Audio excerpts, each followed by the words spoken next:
جو ہے نا وہ یہ کون کون سے علاقے ہیں؟ ہمارے زیادہ تر تو لوگ یہاں سہرسہ اور کوٹلی میرپور یہ جو ڈڈیال ہے یہی ہے زیادہ تر لوگ ہیں. تو آپ تھوڑا سا یہ بتائیے کہ کون کون سے لوگ ہیں, کس طرح کے لوگ ہیں جو مسلم لیگ نون میں چلے جائیں گے؟ میرے خیال میں ڈسٹرکٹ کوٹلی پہ اس کا جو ہے نا وہ زیادہ افیکٹ ہوگا, کیونکہ وہاں سے سہنسا سے راجہ نصیر صاحب, راجہ نثار صاحب اور راجہ منصف داس صاحب جو ایم ایل اے ہیں چڑوئی سے, اور ایون اب سردار سکندر ایاز صاحب کا جو علاقہ ہے وہاں سے جو ممبر اسمبلی ہیں وہ بھی چونکہ ان کے ساتھ گئے ہیں, لہٰذا میرا خیال ہے کہ اس علاقے سے زیادہ لوگ جو ہیں وہ شامل ہوں گے. میرپور اور بمبر سے اتنا زیادہ افیکٹ نہیں پڑے گا, وہ بہت کم تعداد میں شاید ہی کوئی اکا دکا لوگ ہوں گے جو مسلم لیگ. تو اس صورت میں اسحاق یہ پھر یو کے میں ان سب کا صدر جو ہے وہ زبیر گل صاحب ہوں گے, کیونکہ ابھی تک مسلم لیگ نون آزاد کشمیر کی جو چونکہ ذیلی برانچ ہوگی اس کے حوالے سے کوئی پراپر طریقے سے اناؤنس نہیں کیا گیا کہ اس کا سٹیٹس کیا ہوگا. لیکن چونکہ آپ اگر دیکھیں جس وقت ایک پیپلز پارٹی کی یہاں پہ ایک الگ پاکستان پیپلز پارٹی آزاد کشمیر برطانیہ کی ایک الگ جو ہے وہ پورا سسٹم چلتا رہا ہے, اسی طرح میرا نہیں خیال کہ یہ سب کچھ جو ہے وہ ان کے انڈر چلا جائے گا. شاید وہ آزاد کشمیر کے حوالے سے برطانیہ میں کوئی الگ تنظیم سازی کریں. بہت بہت شکریہ چودھری اسحاق خان, سینئر تجزیہ نگار صحافی آل دی وے فرام مینچسٹر ہمارے ساتھ تھے. توقیر صاحب 1 منٹ رہتا ہے تقریباً. چودھری اسحاق خان نے کہا ہے کہ جماعت 2 حصوں میں تقسیم ہو چکی ہے, یہ صحیح بات ہے؟ یہ ڈیفینیٹلی, بلکہ 2 حصوں میں کیا, میں سمجھتا ہوں کہ اللہ کے فضل و کرم سے پہلے تو ہم چند لوگ ایک قافلہ لے کے چلے تھے. جب سردار عتیق احمد خان صاحب نے یہاں تنظیم سازی کی تو ہمارے بہت سے ساتھی جن میں سینئر ترین ساتھی سید خادم حسین شاہ صاحب کی قیادت میں ہم نے ایک کارواں بنایا جس میں راجہ زبیر اقبال کیانی, راجہ آصف, راجہ عامر جاوید پیٹر برو صاحب ہمارے پریزیڈنٹ ہیں, راجہ اقبال صاحب, انعام اللہ خان اور یہ امجد فاروق صاحب, اس طرح یونس چچیتروی صاحب, بہت سے لوگ ہمارے ساتھ, راجہ ادریس صاحب بریڈ فورڈ سے مختلف.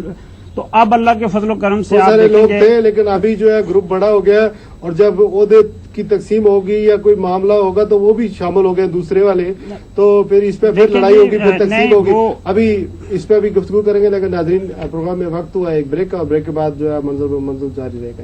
ویلکم بیک ناظرین, ہم گفتگو کر رہے ہیں آزاد کشمیر کی بدلتی ہوئی سیاست کے رنگ ڈھنگ, اس کے بارے میں, اور کیا وجہ ہوتی ہے, خطے پہ کیا اثرات پڑتے ہیں جب حکومتیں اتنی فرجائل ہوتی ہیں, اتنی متزلزل ہوتی ہیں, اس کے بارے میں. اس کے علاوہ آزاد کشمیر میں بالآخر مسلم لیگ نون بننے کی جو بعض گاہ سنائی دیتی تھی بار بار, اس کے بارے میں کہا جا رہا ہے کہ مسلم لیگ نون کا قیام امییننٹ ہو گیا ہے, لازمی ہو گیا ہے, بن چکی ہے, اعلان ہونے جا رہا ہے, صرف کچھ جو ہے وہ شرائط باقی ہیں. ہم یہ جائزہ لے رہے ہیں کہ کیا مسلم لیگ نون بنانے کا آزاد کشمیر میں جو فیصلہ ہے وہ درست ہے یا نہیں. میرے ساتھ 3 مہمان موجود ہیں, گفتگو کر رہے ہیں ہم ان سب موضوعات پر. آپ نے محمود ریاض جو اوورسیز ایم ایل اے ان کی گفتگو بھی سنی, اور کچھ اور مہمان بھی ایکسپیکٹڈ ہیں, ہم کوشش کر رہے ہیں ان سے بھی رابطہ ہو اور ان کے خیالات جو ہے اس بارے میں آپ سن سکیں گے. کسی آگے چل کر ہم کوشش کریں گے کہ آپ سے بھی بات ہو سکے, آپ لوگ بھی ٹیلی فون لائن کے ذریعے اپنے جذبات احساسات ہم تک پہنچا سکیں. کرنل سلمان صاحب, وفاقی حکومت کی جانب سے آزاد کشمیر کی جو حکومتیں ہیں وہ تبدیل ہوتی ہے, ان کی مداخلت ہوتی ہے, یہ تو ڈائریکٹ انڈائریکٹ یہ ایک مسلمہ اصول ہے, یہ ایسا ہوتا ہے. یہ جو میجر جنرل آپ کے مری میں بیٹھے ہوتے ہیں جو جسے جی او سی کہتے ہیں, ان کا کتنا رول ہوتا ہے آزاد کشمیر کی حکومتیں بنانے میں, وزیر اعظم بنانے میں, آزاد کشمیر کے وزیر بنانے میں؟ یہ جو کلین چٹ ہوتی ہے کہ یہی جاری کرتے ہیں یا کیا طریقہ کار ہوتا ہے؟ میرا خیال ہے کہ یہ جو آپ نے بات کہی ہے کسی حد تک ٹھیک بھی ہے, لیکن سارے جو ہے نا وہ صحیح نہیں ہے. جہاں تک جی او سی مری کا تعلق ہے, اس کا بنیادی मकसद ये होता है कि आज़ाद कश्मीर का दिफा, तकरीबन आज़ाद कश्मीर का 2/3 एरिया जो है GOC मरी के अंडर आता है और वो उसके दिफा का जिम्मेदार होता है। बाकी 1% किसके पास आता है? जहां तक वो जो है ना वो एक और ब्रिगेड होता है, डिवीजन होता है, वो उसमें आता है। तो जहां तक तल्लक है कि सियासत में GOC मरी का एज सच उसका रोल बहुत ही महदूद होता है। वो मशवरे दे सकता है, कुछ सिक्योरिटी का मसला हो तो वो डिस्कस कर सकता है, प्राइम मिनिस्टर से कर सकता है या किसी से भी कर सकता है। लेकिन जहां तल्लक है हुकूमतें बदलाना, अभी हुकूमतें कौन बदला रहा है? ये तो आपके अपने MLA बदला रहे हैं। मुझे अभी की हालत देखकर पाकिस्तान का शुरू से दौर याद आ गया है। उस वक्त क्या होता था कि एक commander in chief Ayub Khan के वक्त 8 वज़ीर आज़म बदले हैं और उस वक्त नेहरू को यह कहना पड़ा कि मैं तो अपना पजामा जो है ना इतने बदलाता हूं जितने पाकिस्तान के वज़ीर आज़म बदलते हैं। तो अगर ये किसी को खुशी है कि जी 4 वज़ीर आज़म बदल रहे हैं और आज़ाद कश्मीर में तरक्की का काम हो रहा है, पहले कौन सा हो रहा था? जो 2.5 साल हुए हैं अतीक साहब के, उनमें से कौन सा काम हुआ है आज़ाद कश्मीर तरक्की का? उसके बाद से 9 महीने में को हुआ है, उनके बाद 9 महीने में को हुआ है, तरक्की के बाद कोई नहीं है। ये मफाद जो है, सियासत जो है मफाद की सियासत है और ये मैकियावेलियन है या चाणक्य वाली है। जो हम कहेंगे चाणक्य ने कहा था वो है। एक दूसरे के उन्होंने हाथ में छुरे रखे हुए हैं, चाहे राजा फारूक हो, चाहे सरदार अतीक अहमद हो, चाहे सरदार याकूब हो, चाहे बैरिस्टर हो, चाहे पीपल्स पार्टी हो। ये एक दूसरे को देख रहे हैं, कब भी हमें मौका मिलेगा मारेंगे।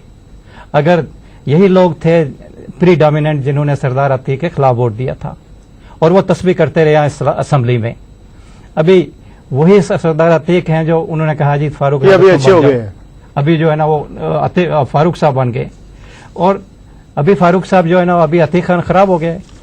ऐसी बात नहीं होती है।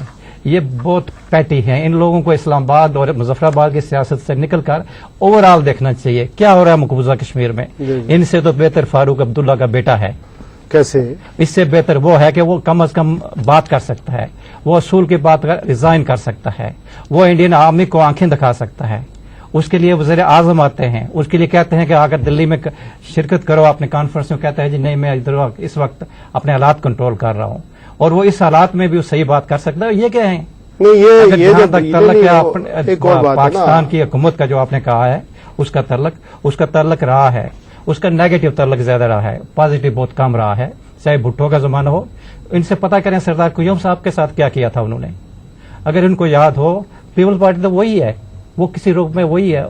अभी इनके साथ भी अगर वही करेगी। पीपल्स पार्टी वाले कल सरदार अब्दुल कयूम खान के बेटे सरदार अतीक अहमद खान को एतमाद का वोट देने जा रहे हैं सर, लेकिन आपसे बात जारी रहेगी। और अभी हमें ज्वाइन किया है with great pleasure Azad Kashmir के हाल ही में सबकदोश होने वाले वज़ीर आज़म राजा फारूक हैदर खान साहब ने। अस्सलाम वालेकुम सर। जी वालेकुम सलाम जी। बहुत शुक्रिया राज साहब, आपने इतनी देर तक इंतजार किया, बल्कि मेरी इतलात ये आप प्रोग्राम देख भी रहे हैं।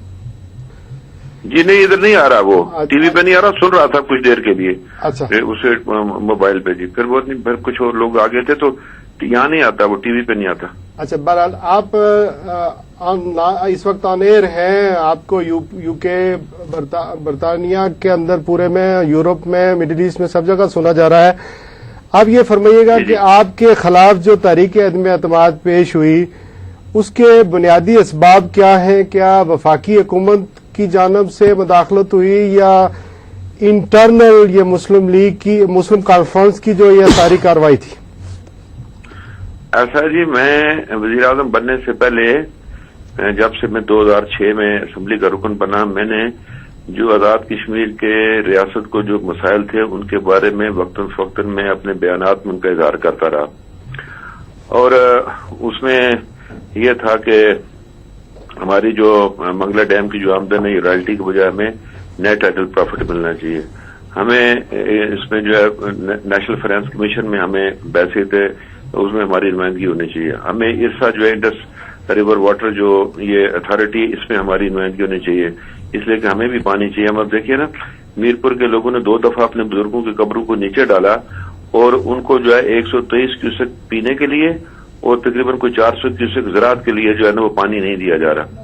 इसी तरह से फिर जो ये जो था ECC जो था, एक इदारा है जो ये इसका जो وہ ہے اس کے اندر ہمیں نمائندگی چاہیے تھی. پھر یہ ہے کہ یہاں مظفر آباد میں جو نیلم جیلم ہائیڈل جو منصوبہ بن رہا 970 میگا واٹ کا، اس کا جو ابھی تک معاہدہ کسی نے ہم سے نہیں کیا. میں کہتا تھا ہمارے ساتھ معاہدہ کرو.